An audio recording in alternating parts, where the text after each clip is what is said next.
Presenta Sensus. Descubrí la nueva línea de jabones líquidos Sensus y sentí la diferencia. ¿Estás pensando en lentes multifocales? Bueno, Óptica Estela Hinchux te presenta una super promoción. Durante todo mayo, con la compra de un multifocal, te llevas otro multifocal de la misma graduación de regalo. Si estás pensando en multifocales, pasa por cualquiera de los 7 locales de la Óptica Estela Hinchux. 5 en Montevideo y 2 en Punta del Este. Uno en Calle 20 y otro en Punta Shopping. Así que ya saben, durante todo mayo. Bien, retomamos este tema que es tristísimo por donde se le mire. Imposible ponerse en la piel de la familia de la víctima, de lo que está pasando y lo que tiene por delante. Y también es imaginable lo que debe sentir quien protagoniza, quien atropella, si alguna vez alguien tuvo un accidente en su vida, sabrá que uno no sale a pensar a ver a quién atropello hoy, que es un segundo, distracción más, distracción menos, ni que hablar si tenés alcohol encima y ya estás infringiendo otras cosas. Pero la distracción es un minuto y puede costar la vida de un ser humano, ¿no? Es terrible. Ahora, de todas maneras, la justicia está en el medio, hay decisiones que se tienen que tomar, que de alguna manera prioricen lo que puede llegar a ser la calidad de vida por el resto de su tiempo para Romina, que la familia no termine de destrozarse teniendo que dejar sus propias vidas para tener que cuidar a Romina, aunque lo van a hacer igualmente, pero se entiende cuál es el planteo, ni siquiera les darían los recursos para hacerlo. Y también se tiene que priorizar, bueno, aquello de que cuando haces algo que está mal, alguna medida hay que tomar. Bueno, ahí está la historia. Entonces, ¿cuáles son las cautelares que antes del proceso, justamente en esta etapa, se estarían pidiendo para el caso concreto de Fernández? Pero justamente, ¿no? Cuando uno hace algo mal, alguna medida hay que tomar. Eso tiene un componente de castigo, ¿no? Por eso es que nosotros tenemos que tratar de diferenciar esos lugares de cautelares versus el tema castigo. Porque la medida que vamos a tomar por lo que hizo mal, comillas, vendrá al final si hay un juicio en su contra que lo declare culpable. Hoy lo único que tenemos que resolver es si existe o no peligro de fuga de parte del futbolista, que, reitero, a mi juicio al menos, está teniendo un trato quizá un poco más duro del habitual por ser quien es y por el componente público que tiene esto. Recordemos que... Pero ¿es por el peligro de fuga o es por entender que algo suena raro cuando ves dónde y cómo está Romina y a dónde viajaría el futbolista y con qué fines? Bueno, pero justamente esto es peligro de fuga y ahí es donde me quiero afirmar 100%. Porque si el día de mañana el futbolista, después de un juicio, es condenado a X tiempo de prisión o penitenciaría, irá con su bolso a ir preso, ¿verdad? Hoy él no tiene una condena. Hoy, más allá de la tragedia y lo terrible del resultado, es presunto inocente. Hoy lo único que discutimos es peligro de fuga. Y a mí, la verdad, no me rompe la vista que exista peligro de fuga. Esto fue en diciembre, estamos prácticamente en mayo, no se ha ido a ningún lado, se ha presentado a todo y le piden 4 medidas cautelares, ¿no? De la más dura, como la prisión domiciliaria nocturna, el retiro de libreta de conducir, el retiro del pasaporte y, me estoy olvidando de alguna, pero varias en particular. La prohibición de salir del país. La prohibición de salir del país que va junto con el tema del pasaporte, básicamente. Básicamente, la libreta de conducir no tiene ningún contenido cautelar. O sea, él no se va a fugar en auto. Digo, eso es evidente si quisiera fugar. Segundo, se va a ir a fugar a España a jugar al Celta de Vigo para que lo extraditen. Bien, o sea, pero la medida... No tiene mayor sentido. Lo que quiero decir es que todas estas medidas parecerían tener más un componente de castigo. ¿Moral que otra cosa? ¿Qué otra cosa? A ver, ¿quién comparte esto, Sena? Dijiste qué difícil hablar de números en este caso. Sin duda que sí. Quisiera salirme un poquito del caso en particular y volver a hablar de números, pero de otros números, porque al cierre de 2018, UNACEP dice que en Uruguay 25.846 ciudadanos y ciudadanas son afectados por siniestros de tránsito, medio estadio centenario. El 2% fallece, es decir, que estamos hablando de cerca de 600 personas. Un Boeing 777, que es el avión que lleva más pasajeros, carga 400. Están muriendo un Boeing 777 entero de uruguayos todos los años en esta suerte de pandemia que tenemos con los siniestros de tránsito. En el primer trimestre de este año, la UNACEP dice que descendió un 30% comparado con el primer trimestre del 2018. Es una buena noticia, sí, y curiosamente, por otro lado, tiene que ver quizás, esto es una especulación, con el menor ingreso de turistas durante esta temporada, porque estamos hablando de enero, febrero y marzo. Quería detenerme en esos números, por encima de este caso que es terrible, terrible y como tú bien decías, es inimaginable lo que deben estar pasando los padres de esta jovencita, como también la persona que provocó el accidente. Pero como acá hay destacados panelistas que además en lo penal y en lo civil entienden, yo quería centrarme un poco en esos números porque tienen que ver con este y, como verán ustedes, con más de 25.000 uruguayos todos los años. Bien. Complementando los números de Sena, él hablaba de la cantidad de personas lesionadas, de la cantidad de personas fallecidas. Al año son unas 3.000 las personas que quedan con lesiones graves. Entonces yo me pregunto qué cuidados, qué arreglos judiciales, qué arreglos económicos, cómo se solventan esas familias para encargarse de esos 3.000, porque acá estamos viendo un caso, porque involucra a personas muy relevantes. Tal vez quienes están aquí como abogados nos puedan ilustrar respecto a cómo se arreglan los 2.999 restantes, que me parece que es la pregunta también que cabe hoy en esta jornada. ¿Tenés experiencias como abogado en eso? El tema es el siguiente. El derecho penal, el norte del derecho penal es buscar la paz social. Esa es la realidad. La paz social... ¿Paz social es lo mismo que justicia social? La paz social, que es similar, que se consigue simplemente con la conciliación entre la víctima, el victimario y la sociedad toda. El instituto de la reparación, al igual que las penas o las medidas sustitutivas, lo que busca es un resarcimiento del asunto. La pregunta que deberíamos hacernos es la siguiente. En primer lugar, para determinado tipo de casos, para la víctima, es mejor un resarcimiento económico que de pronto vaya privado de libertad 6 meses. No le hace nada. En este caso en particular, yo entiendo que un resarcimiento económico va a beneficiar mucho más a esta chiquilina en la lamentable situación en que está, que de repente algún resarcimiento moral que diga, no, fue preso y privado de libertad 1 año o lo que fuere. Pero creo que la pregunta básica que tenemos que hacernos es, para llegar a esa paz social con el Instituto del Resarcimiento, ¿somos todos iguales? ¿Todos los individuos son iguales ante la ley? Porque quizás algún individuo tenga el poder económico para poder lograr el resarcimiento y otros no. Y entonces quizás yo no enfrente una pena privativa de libertad tan grave como el otro cuando los dos cometemos el mismo tipo de delito. ¿Por qué? Porque mi nivel económico quizás es menor que el otro. Eso es la pregunta que tendríamos que hacernos. Entonces, ¿eso hablaría de justicia? Es lo que tenemos que discutir. A ver, Graciano. Un accidente de tránsito con un menor lesionado, con un menor fallecido, fue el primer caso que tuve en mi actividad profesional. Y me quedó grabado hasta el día de hoy. Luego, con los años, me alejé del ejercicio activo de la profesión, pero ese primer caso me impactó profundamente. ¿A quién defendías? A la familia del chico fallecido, que además yo la conocía. Y como la conocía, yo seguí los 35, 40 años de vida, quizás algunos menos porque fueron falleciendo, de esa familia luego de ese accidente. El litigio culminó con un acuerdo, como habitualmente ocurre en estos casos, pero yo acompañé durante todos esos años, por una vinculación familiar, a los padres de ese chico. Fue un accidente que en su momento fue muy sonado, hace muchos años. Iba al liceo, además, bajando del ómnibus que iba al liceo. Y me produjo tal impacto ese caso, tal impacto, que yo generé una resistencia y una lejanía. Yo cada vez que veo un accidente de este tipo, cuando hay un lesionado tan grave o un muerto, siento un bloqueo interior. Me acuerdo el sufrimiento de esos padres, de esa familia, y me cierro y escucho con mucha atención todos los argumentos. El doctor ha explicado muy bien las cifras que maneja Sena, que por supuesto también las conozco. Que te da la sensación que al final es irreparable y que no termina de haber un reparo posible a una situación así. Por un lado que es irreparable y por otro lado que me parece que todavía no terminamos de caer como comunidad, como sociedad, no terminamos de caer en el impacto social que tiene sobre la sociedad en su conjunto.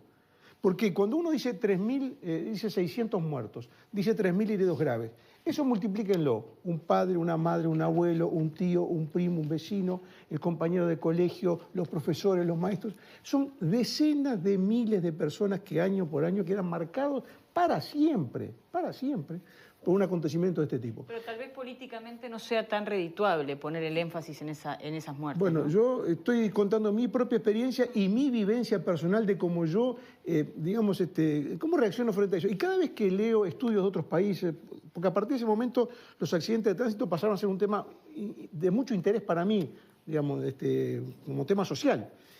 Y estamos muy lejísimos de los parámetros de los países medianos países, digamos, de desarrollo económico, ¿no? Mediano, muy lejos de los parámetros aceptables. La cantidad de muertos absolutos que hay en Uruguay está muy por debajo de la cantidad de muertos absolutos que hay en España, por ejemplo. En una semana de turismo, Semana Santa, que también es asueto en España, mueren más gente, a veces muere tanta gente en Uruguay como en España, que es el periodo del año en el que se producen más accidentes de tránsito. Yo creo que no hemos tomado todavía cabal conciencia del impacto económico, social, anímico, familias destrozadas que tiene este tema. Yo lamento, y coincido con Verónica, lamento profundamente que este tema no tenga la prioridad que debería tener en la agenda pública, porque es un tema de una gravedad enorme que tiene un impacto social y anímico. Yo creo que todavía no hemos medido cabalmente el impacto que tiene. Hay algo más grave todavía, que es que los cargos en la UNACEF ahora se los repartieron no técnicamente, sino políticamente.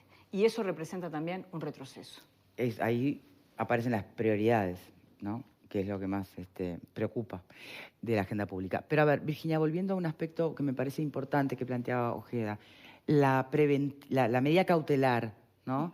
Que lo que está inspirada en evitar la fuga, ¿no? Es decir, se procede cuando hay o se visualiza el riesgo de fuga. Siempre, esto como abogada, se interpreta de esa manera, porque ¿quién va a decir efectivamente que se va a fugar? Creo que no, ¿no? Ahora, ¿por qué se pide igualmente? ¿Solo se inspira en el riesgo de fuga o tiene de alguna manera también en su naturaleza, bueno, un mensaje más moral, si se quiere? En realidad no podemos, el derecho penal no está podría para entrar dar ahí. mensajes morales. Sí. El argumento tiene que ser técnico y es el peligro de fuga. Lo que me parece acá que habría que cuestionarse, y yo no comparto lo que decía el doctor Ojeda en ese sentido, es ¿por qué después de 5 meses se está pidiendo una medida cautelar? ¿Por qué la formalización no se hizo en el momento en que ocurrió el accidente de tránsito? Cuando estaban todos los elementos sobre la mesa para poder hacer la formalización en tiempo y forma, valga la redundancia. Y esperamos 5 meses cuando la persona, sí, es verdad, viajó al exterior, todos lo vimos, jugando partidos en el exterior, concentrando en otros países, pero bueno, ¿y por qué no se lo formalizó en su momento? Si no había la formalización es cuando el fiscal se presenta ante el juez con elementos de prueba suficiente como para decir acá existiría la posibilidad de que pudiera recaer una sentencia de condena. Bueno, investiguemos esto. Estaba la persona, estaba internada, había un informe médico que ya adelantaba en aquel momento que la situación era grave, o sea... ¿Por qué pasaron 5 meses para que la Fiscalía formalizara? ¿Hay respuesta para eso, Ojeda? La lectura en todo caso debería ser, con respeto, inversa, ¿no? O sea, primero, ¿por qué la Fiscalía demora o no demora? Es de resorte de la Fiscalía, ¿no? Por lo general tiene que ver con temas probatorios de carpeta fiscal. Que acá no lo había. Tenía argumentos para formalizar, o sea, básicamente un informe de técnica, o sea, argumentos como para tomar la decisión de imputar un delito de tal o cual cosa. Ahora, si formalizó 5 meses después, evidentemente lo que era en aquel momento un potencial riesgo de fuga, hoy es un conocimiento de no fuga. El tiempo pasó y la persona sigue acá y no se fue a ningún lado. Nosotros no podemos presumir que porque algún día quizás recae sentencia de condena, hay automáticamente un peligro de fuga. Si no, en cada juicio habría peligro de fuga. No, pero yo no estoy planteando eso. Pero lo que sí, hay una cosa que, digo, la sensación de injusticia es evidente, ¿tá? Y rompió los ojos. ¿Es evidente? Sí, Bueno. rompió los ojos. Digo, cuando la gente siente que la sensación de injusticia o el actuar de la justicia es para unos de una forma y para otros de otra, entonces ahí no hay justicia. Y ver la familia que su hija estaba internada y el jugador estaba en otro país, en una concentración, a pocos meses, a pocos días de haber tenido el accidente, y cuando menos uno se cuestiona, bueno, pero y a ver, ¿hubiera pasado esto si el accidente lo hubiera tenido yo? O sea, ¿realmente me hubiera podido ir del país si el accidente lo hubiera...?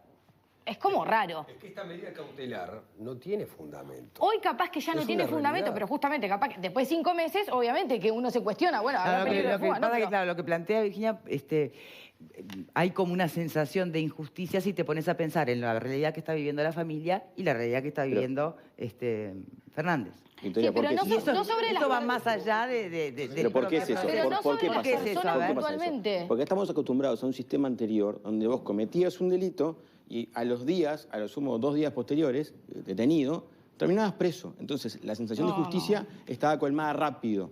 Ahora, hoy fíjate que lo que estamos pidiéndole, porque si el componente es de indignación, es porque hubo una actitud negativa que no fue castigada. Me explico, que no tuvo consecuencias. ¿Se entiende? O sea, él tuvo el ¿Y eso accidente es razonable o no es y se razonable? fue. Porque todavía no llegamos a una instancia. Ahora, la alternativa es meterle un castigo, porque si esto no es medida cautelar, si no es solamente por el peligro de fuga, si tiene un componente de indignación, esto es castigo. Y si lo castigamos así, lo castigamos sin juicio.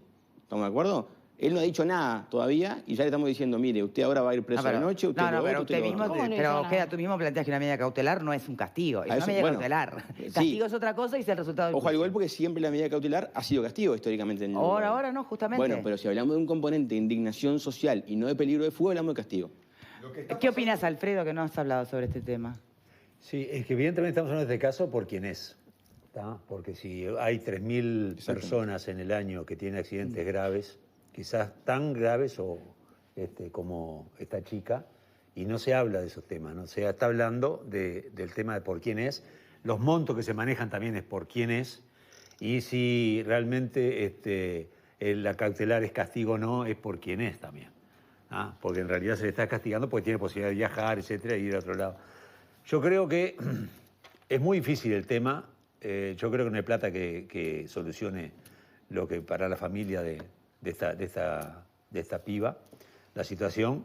Pero sí celebro de que la justicia actúe más allá de quien sea, con toda la norma, ¿no? Y si tiene posibilidades de pagar en algo lo que hizo por accidente, no es un tema, ¿no?